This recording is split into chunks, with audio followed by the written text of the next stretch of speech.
नमस्कार दोस्तों, मैं राधेश्याम आपका द एजुजेनेसिस के ऑनलाइन प्लेटफॉर्म पर स्वागत करता हूं। दोस्तों, आज का जो हमारा टॉपिक है यह है नोबेल पुरस्कार 2023। सबसे पहले जान लेते हैं कि जो नोबेल पुरस्कार है वो किसकी स्मृति में और किसके नाम से दिया जाता है। तो बात करते हैं अल्फ्रेड नोबेल की। नोबेल पुरस्कार एक बहुत बड़ा अंतरराष्ट्रीय इंटेलेक्चुअल पुरस्कार है, बौद्धिक पुरस्कार है, जिसकी अपनी एक महत्ता है, जो उन व्यक्तियों को दिया जाता है जिन्होंने कुछ वर्षों से मानव हित में कार्य किया है। तो नोबेल पुरस्कार अल्फ्रेड नोबेल, जो स्वीडन के एक महान वैज्ञानिक, रसायनज्ञ और इंजीनियर थे, इनके नाम पर 10 दिसंबर 1901 को नोबेल पुरस्कार शुरू किया गया और इनकी स्मृति में ही यह पुरस्कार दिया जाता है। 10 दिसंबर 1901 को जब पहली बार नोबेल पुरस्कार दिया गया तो 5 क्षेत्रों में दिया गया। पहला क्षेत्र था रसायन का, दूसरा था भौतिक का, तीसरा था साहित्य का, चौथा था चिकित्सा का और पांचवा था शांति का। बाद में 1968-1969 को अर्थशास्त्र को भी इसमें शामिल किया गया और अर्थशास्त्र के क्षेत्र में भी नोबेल पुरस्कार दिया जाने लगा। तो बात करते हैं ये जो पुरस्कार है, अगर बात करें अर्थशास्त्र की, रसायन के क्षेत्र की, भौतिक के क्षेत्र की, तो इस पुरस्कार को Stockholm royal Swedish academy of sciences देता है। दूसरा, साहित्य के क्षेत्र में जो पुरस्कार है इसको स्वीडिश एकेडमी देती है और जो चिकित्सा के क्षेत्र में पुरस्कार है उसको कोलिस्का इंस्टीट्यूट देता है। साथ ही जो शांति का पुरस्कार है, बाकी जो पुरस्कार है वो तो स्वीडन द्वारा दिए जाते हैं, लेकिन जो शांति का पुरस्कार है ये नॉर्वेजियन नोबेल समिति के द्वारा दिए जाते हैं और नॉर्वे की राजधानी ओस्लो से ये दिए जाते हैं। अब बात करते हैं 2023 में जिनको ये पुरस्कार मिला है। तो सबसे पहले बात करेंगे हम रसायन के क्षेत्र की। रसायन के क्षेत्र की अगर बात करें तो रसायन क्षेत्र में मोंगी बावेंडी और लुइस ई ब्रूस को यह पुरस्कार दिया गया संयुक्त रूप से। मोंगी बावेंडी और दूसरे जो वैज्ञानिक है उनका नाम है लुइस ई ब्रूस और तीसरे जो वैज्ञानिक है उनका नाम है एलेक्सी आई एकिमोव।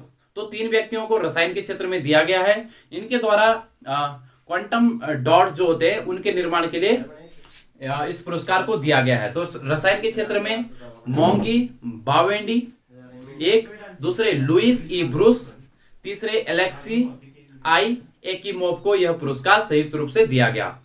अब बात करते हैं हम चिकित्सा के क्षेत्र की। तो चिकित्सा के क्षेत्र में 2 व्यक्तियों को यह पुरस्कार दिया गया। एक तो थे कैटालिन कैरिको, जो हंगेरियन अमेरिकी केमिस्ट हैं और दूसरे ड्रू बिस्मैन को यह पुरस्कार दिया गया जो अमेरिकी चिकित्सक हैं। अब अगर बात करें इनकी, तो जो चिकित्सा के क्षेत्र में पुरस्कार दिया गया कैटालिन केनिस्को और ड्रू बिस्मैन को, तो यह इनके द्वारा जीनोम जो होता है, जीनोम की खोज के लिए या फिर कहें जीनोम जो मानव विकास से संबंधित खोज है उसके लिए इनको दिया गया है।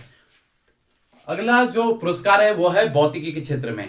भौतिकी के क्षेत्र में जो ये पुरस्कार है ये पियरे एगोस्टिनी जो अमेरिका के हैं और फेरेंक क्राइस्ट जो जर्मनी के हैं और तीसरे एनी एल हुइलियर जो स्वीडन के हैं। इन तीनों को संयुक्त रूप से यह पुरस्कार दिया गया है। भौतिकी के क्षेत्र में 3 व्यक्तियों को संयुक्त रूप से दिया गया। पहले जो व्यक्ति है उनका नाम है पियरे एगोस्टिनी जो यूएसए के हैं, दूसरे हैं फेरेंक क्राइस्ट जो जर्मनी के हैं और तीसरे हैं एनी एल हुइलियर जो स्वीडन के हैं। अगला जो पुरस्कार है वो है साहित्य के क्षेत्र में 2023 को जॉन फासे को यह पुरस्कार दिया गया है, नोबेल पुरस्कार दिया गया है। साहित्य के क्षेत्र में जॉन फासे को ये नोबेल पुरस्कार दिया गया साहित्य का, जो नॉर्वे के हैं। इन्होंने क्या किया, फासे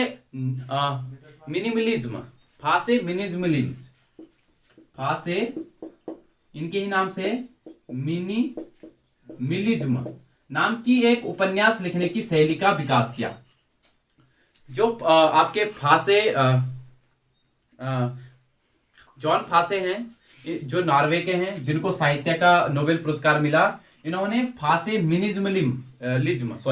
फासे मिनिमलिज्म नाम की एक लेखन शैली, जो उपन्यास लेखन शैली है, उसको इजाद किया, उसका विकास किया, जिसके लिए उनको साहित्य का नोबेल प्राइज दिया गया। अर्थशास्त्र और शांति का जो नोबेल है ये अभी अनाउंस नहीं हुआ है, इसलिए अर्थशास्त्र और शांति का जो नोबेल है एक तो 6 अक्टूबर को और दूसरा 9 अक्टूबर को अनाउंस होगा। तो जो 9 अक्टूबर को हमारी करंट अफेयर्स की वीडियो आएगी तो इसमें ये चीज भी शामिल हो जाएगी। उससे पहले थोड़ा सा हम डिस्कस कर लेते हैं कि 2022 में किन लोगों को नोबेल प्राइज मिला था।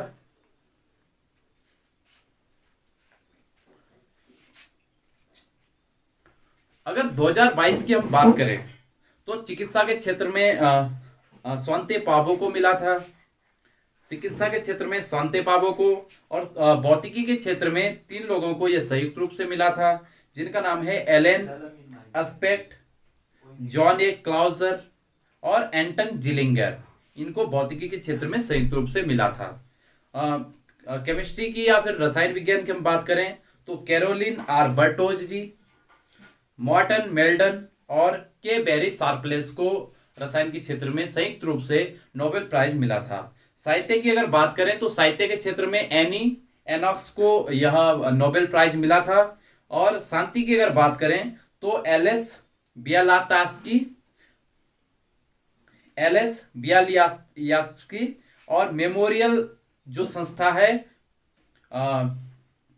रूस की, और जो सिविल लिबर्टीज है यूक्रेन की जो संस्था है, इनको ये मिला था। अर्थशास्त्र की या इकोनॉमिक्स की अगर बात करें तो इकोनॉमिक्स का जो नोबेल 2022 मिला था वो मिला था बेनियस बेरनान को, डगलस डब्ल्यू को, डायमंड को और फिलिप एच को।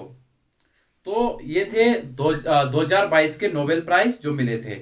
इसके साथ साथ हम बात करेंगे थोड़ा सा आज तक कितने भारतीयों को नोबेल प्राइज मिल चुका है उनकी हम बात करेंगे। सबसे पहले अगर साहित्य की बात करें तो साहित्य के क्षेत्र में रविंद्रनाथ टैगोर को 1913 में साहित्य का नोबेल प्राइज प्राप्त हुआ था।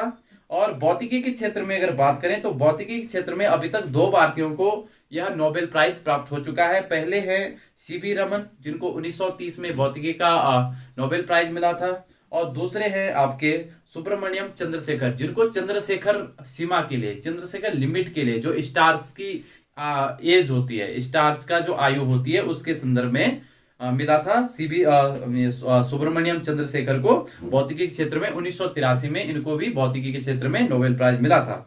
अगर बात करें हम चिकित्सा की तो चिकित्सा के क्षेत्र में हरगोविंद खुराना को नोबेल प्राइज 1968 में मिल चुका है, ये भी भारतीय है।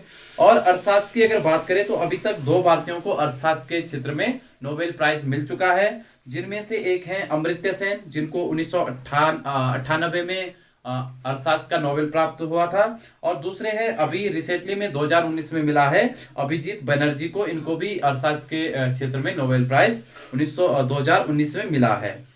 तीसरे अगर बात करें रसायन विज्ञान की तो रसायन के क्षेत्र में वेंकट रमन रामाकृष्णन को 2009 में रसायन के क्षेत्र में नोबेल प्राइज मिला है। और अगर शांति की बात करें तो कैलाश सत्यार्थी जी को 2014 में शांति का नोबेल पुरस्कार प्राप्त हुआ। तो दोस्तों आज के लिए इतना ही, और मिलते हैं आपको एक नई वीडियो के साथ। और जो ये शांति के नोबेल हैं जब अनाउंस होंगे अर्थशास्त्र और शांति का, तो इसको हम आपके लिए वीडियो में शामिल करेंगे। तो मिलते हैं आपको नेक्स्ट वीडियो में, तब तक के लिए नमस्कार, जय हिंद।